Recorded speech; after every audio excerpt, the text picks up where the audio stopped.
History lost, decks past, but in this series, we revisit older decks to see if they can be brought back to the forefront of the meta.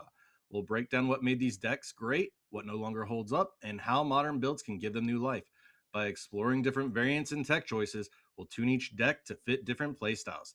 Let's see if these classics still have what it takes for meta teching.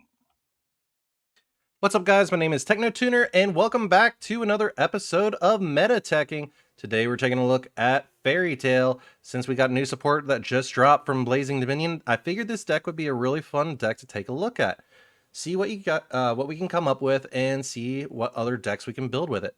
This deck is basically cycling around the whole aspect of using the rank 4 and level 4 engines to basically use with your Fairy Tale monsters to go into different builds.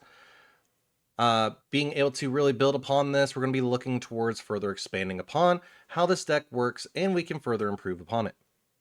Anyways, guys, let's go ahead and hop right into our actual video, and I'll explain a little bit more about what each deck does.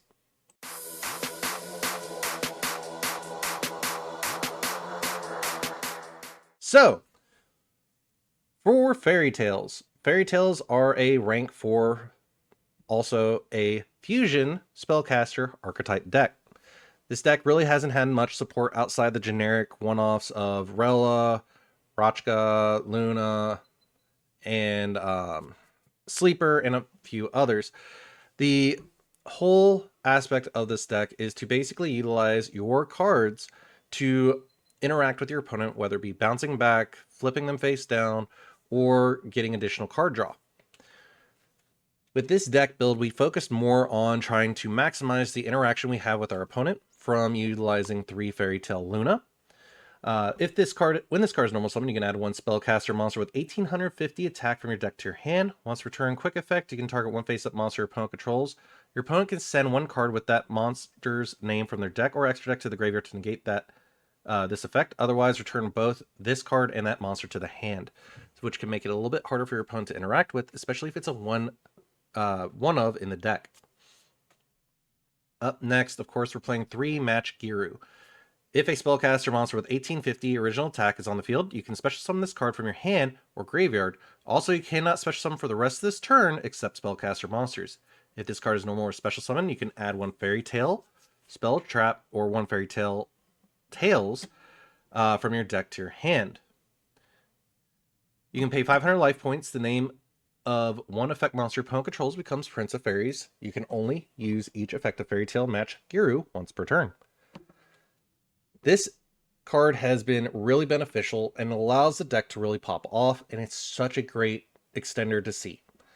Up next, of course, we're playing the 1 Rella. Neither player can target monsters on the field of spell cards or effects except this one. Once per turn, you can discard 1 spell, equip 1 equip spell from your hand, deck, or graveyard to this card, but return that equip spell to the hand during the end phase. We're playing the 1 Rochka. When this card is normal summon, you can make your opponent gain 500 life points. Then your opponent looks at the top 3 cards in your deck and chooses 1 of them to add to your hand. Also shuffle the rest back into the deck. You can only use this effect of Fairy Tale Rochka once per turn. Once per battle, if this card battles before damage calculation, you can send this card to the graveyard instead. So it basically makes them force a battle phase, but you take no damage, which can help out greatly as well when board breaking. We do have the 3 Fairy Tale Ball, which basically allows us to add a Fairy Tale monster or Fairy Tale Tails from our deck or banishment. Makes it to where our Fairy Tale monsters can attack directly. And you can also target 1 effect monster your opponent controls and negates effects and change its name to Prince of Fairies, which can really help out, especially when the fusions begin happening for your board. Fairy Tale Tails, you can reveal 1 spellcaster monster in your hand with 1850 attack and a different name than the monster you control. Immediately after this effect resolves, normal summon or set it. The first time you take battle damage or effect damage while you control a spellcaster monster with 1850 attack, you take no damage, so that helps as well.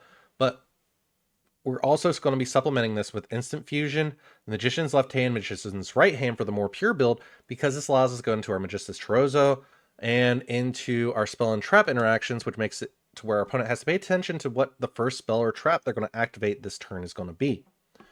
Up next, of course, we're playing the Once Upon a Fairy Tale, which allows you to special summon a light Fairy Tale monster from your hand, graveyard, and banishment with different names. Also, you cannot special summon for the rest of this turn except spellcaster monsters. If this card is banished or sent to the graveyard except from the field, You can set this card, but it cannot be activated unless you control a fairy tale monster. You can only use each effect of once upon a fairy tale once per turn. Of course, we're running the one pot of prosperity because we're running a lot of 3-ofs or 2-ofs. That's perfectly fine because we can just utilize this to keep shuffling or keep drawing cards we need, but get rid of cards we don't need.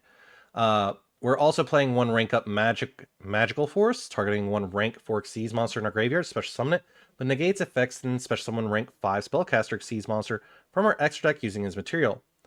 You can only use one rank up Magical Force once per turn. This allows us to go from our Performance Trapeze Magician into our Performance Trapeze High Magician, which allows us to make our opponent take any effect damage that we would have taken up to the number of times that we have materials attached to this card. So that can help in a long game, especially if you're going against something that does burn damage as well.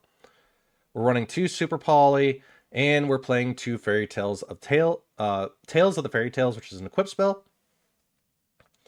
The equipped monster gains 1,000 attack. Once per turn during your main phase, you can fusion summon one spellcaster fusion monster from your extra deck using monsters from your hand, field, and or Prince of Fairies your opponent controls as material.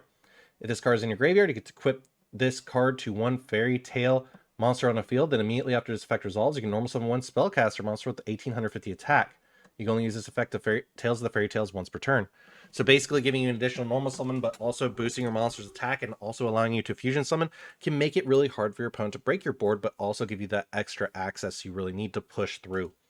We're also playing the 1 Terraforming, the 3 Evenly Matched, and the 3 Infinite Impermanence as more board breakers and effect interactions.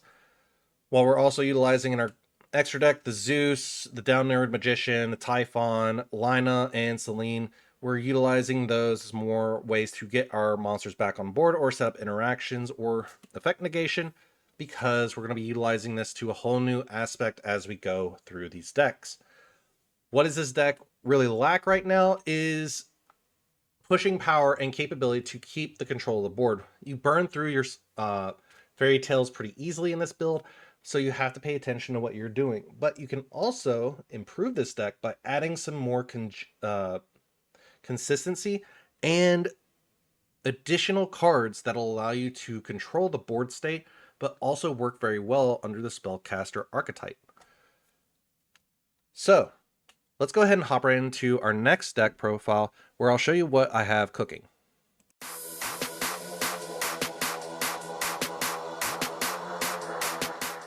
So for our next deck, I'm taking a look at Fairy Tale Magistus as a competitive build that would be very viable for you if you're looking to participate in the new up-and-coming meta. Fairy Tale is a very good deck, has a lot of fun niche interactions, but also gives you a lot of capability to further improve upon.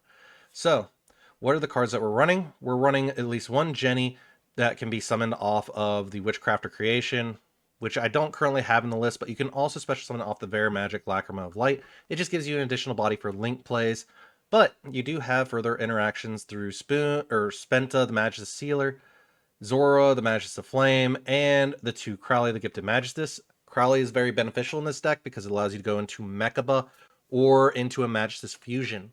So that can help you build your board and set up interesting negates or locks as needed. Zora basically takes it to where you can take your spellcaster and go directly into Zoroa to be able to set up your locks through preventing your opponent from being able to use Link, Exceed, Synchro, or Fusion effect monster effects, which can actually shut down a lot of decks if they don't have the correct answers to it. Spenta allows you to equip one from extra deck or graveyard, which can further hurt your opponent as well. So you can basically lock 2 different extra deck types from your opponent to be able to use, which is very beneficial in certain cases. We do have the new card, Genia of the Ring. If this card is in your hand, you can target one face-up monster on the field, special summon this card. Also, that target becomes a spellcaster monster. The next time that target would be destroyed by a card effect, this turn it is not destroyed. Also, you cannot special summon from the extra deck the rest of this turn except spellcaster monsters. If this card is tributed or banished to activate a spellcaster monster effect, you can add this card to your hand. You can only use each effect of Genia of the Ring once per turn. So this is basically a good way to cycle back in cards, but also be able to get an additional level 4 extender to go into your rank 4 plays, your level 8 synchro, or to utilize as a fusion material since it is a spellcaster. So that gives you further access there. We're running the 2 Super Poly because we can take any monster and fusion, synchro, exceeds, or link to really go into our Magistus Chorozo with one of our spellcasters. We do run a lot of hand traps with this build, which is the 3 Ash, 2 Droll, 3 Nib, and the 3 Infinite Impermanence. However, you can adjust those to whatever ratios you want to be, whether it be 2 Ghost Spell, 2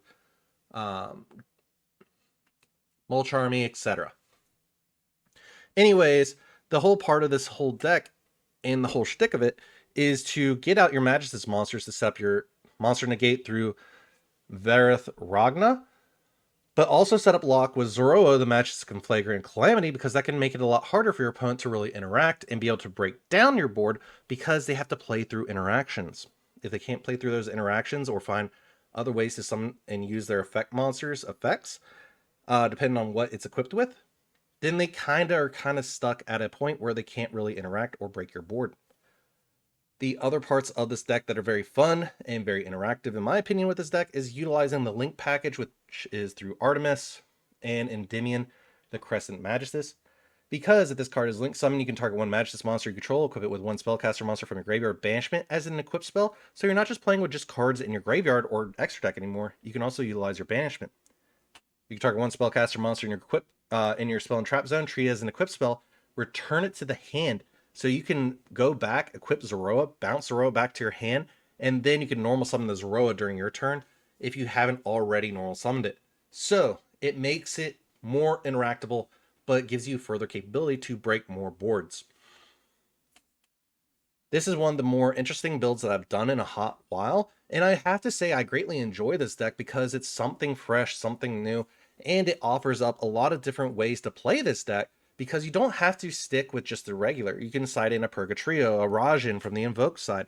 You can go for more of a heavier Xyz or Spellcaster package by running a Quintet Magician as being able to be summoned through Magicalized Fusion. You have other capabilities nonetheless. If they ever release Fairy Tale Snow, we have the capability of incorporating that in as a interactable interaction to book a moon a opponent's card, which can further hurt them as well. All these cards have an amazing way of mixing together to basically make one of the most powerful rogue decks that you're going to see this format. But that's all that I have for this version. I'm going to take it into the next deck and show you what the Genesis build can look like and further work with.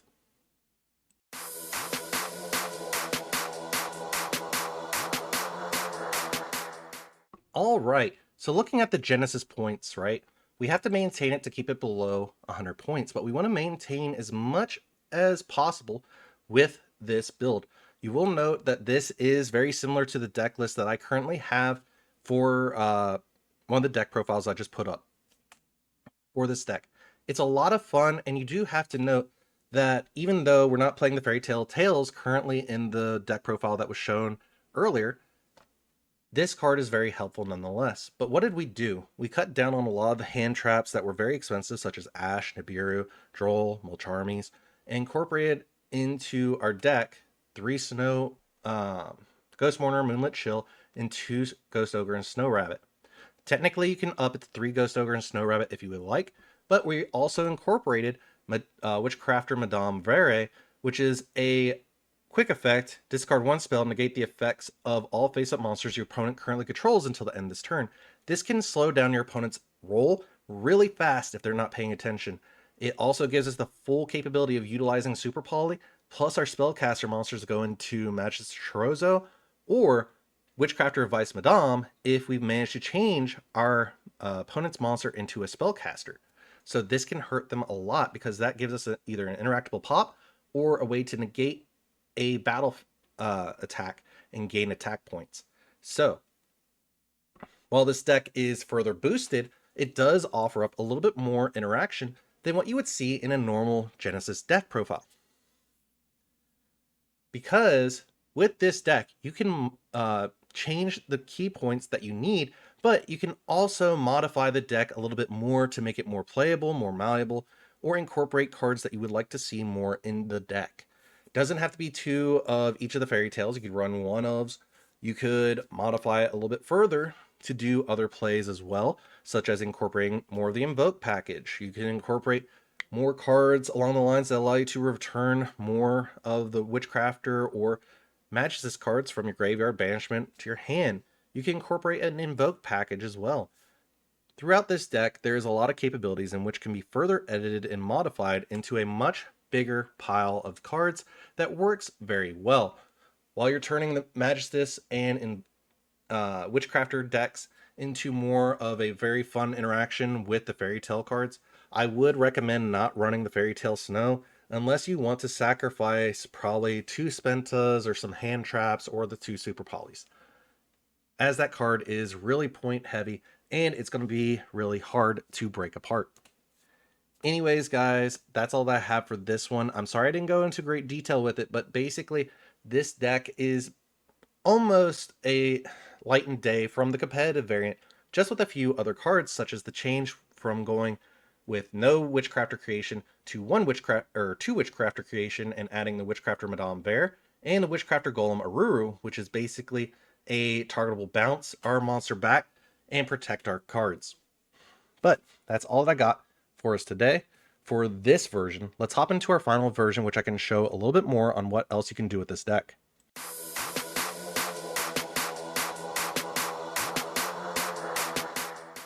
So, finishing up on this deck, we're going to be taking a look at Fairy Tale Ryziel Onomot. What is this deck's main aspect to do? Get out a bunch of level 4s. While you are locking yourself into spellcasters in certain cases, you don't have to utilize that capability to do so. That is just additional capable options that you can use if you want to. You don't have to at this point in time, because there are certain cards that you can do during your turn to set up interaction through the Fairy Tale line to utilize their bodies as extra level 4s, or giving you the option to basically build a board with Summoner Monk plus the Fairy Tales or the Ryziel cards to build into your rank 4 plays, utilizing the Onomots and the additional cards through Dododo, Achacha, and Gagaga. We're playing, of course, the 3 Utopic Onomatopoeia, 2 Summoner Monk. You may want to incorporate this to 3 since we're playing a lot of spells. 3-star Ryziel, 1 Palm, 1 Node, 1 Ice, 1 Sword. This is a decent Ryziel package that a lot of people like to play. But on this part, we are also playing the 3 Utopic Onomatopoeia that I already mentioned, the 1 Zubababa Bancho Gagaga Coat, the 2 Onomato Kage, the 1 Gagaga Gambara Knight, the 3 Go-Go-Go Goblinberg, the 1 Dododo Dwarf Go-Go-Go Glove, and the 1 Genya of the Ring. Or excuse me, 3 Genya of the Ring. We do not have to utilize the effect where if we special summon this card, we basically make it a spellcaster card. We can just normal summon this card and utilize that. We don't have to special summon it. This is if we need to get further extension on the board and we're already past the capability of being locked into spellcasters. You can first do your normal Ryziel or Onomot play and then go into your spellcaster lock with the Fairy Tales as well if you haven't already. It's just a great way to combine and further break down, but also interact greatly with this deck, because with this you can run 1 Ryziel Detonator, you can run a Gagaga Cowboy, Gagaga Samurai, Magician, and the Utopic Future Zexal, which is a very fun card that a lot of people don't know about, because this card does offer up a lot of capability here by being able to give you an additional attack and defense equal to the combined rank of all Xyz monsters you control and in your opponent's graveyard times 500. Your monsters cannot target monsters for attacks except for this one. Also, your opponent cannot target other cards on the field with card effects. Once per turn, when your opponent activates a card or effect on the field, click effect to detach one material from this card. Take control of 1 monster opponent controls. Also, for the rest of this turn, this card cannot be destroyed by battle or card effects. So, depending on how many rank 4s or big bodies you have on the board, you can set up a decent towers and get further capabilities to beat through your opponent's actual problematic cards. You can also take control of those cards and further break it down, but you also have the options of, during your opponent's turn, of fusing with Super Poly into your spellcaster monsters to further break down and break apart your opponent's board anyways. Do note the Ninaru can be supplemented for something else.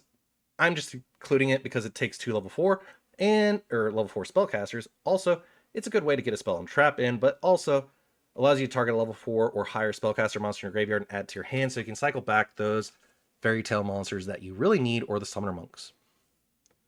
With this deck, I would say it's very fun to play. It is not my forte or favorite attribute or favorite kind of deck to play, because I like to have a bit of diversity, not focus solely on one main summoning method. The one other thing that I will mention is that through Automata Pickup, we have the capability of being able to add our Automata cards, such as Utopic Onomatopoeia, or any of the other cards that we really need. We can target one Zubaba, Gaga, Gogo, or Dodo monsters we control, and they become the same level, so we can make them all level 4s as well, which can further help us with rank 4 plays if we do need it. Now, while this deck is very fun, it is very volatile because you're playing a lot of rank 4s, you're playing into a lot of Xyz summoning plays. So you don't have a lot of extra effect negations or stopping of effects. You do have to pay attention to that and keep an eye out, because if your opponent is playing Nibiru or a Droll and Lockbird, it can shut this deck down pretty hard. But aside from that, you do have a lot of good recoverability and a lot of playability through the Ryziel line or through the Automata line, allowing you to get into your bigger monsters or more interactions such as Ryziel Detonator or the Zexal, Utopic Future Zexal, I should say, or even Tornado Dragon to get Spell Trap Pop, Monster Stealing, or a monster or card pop.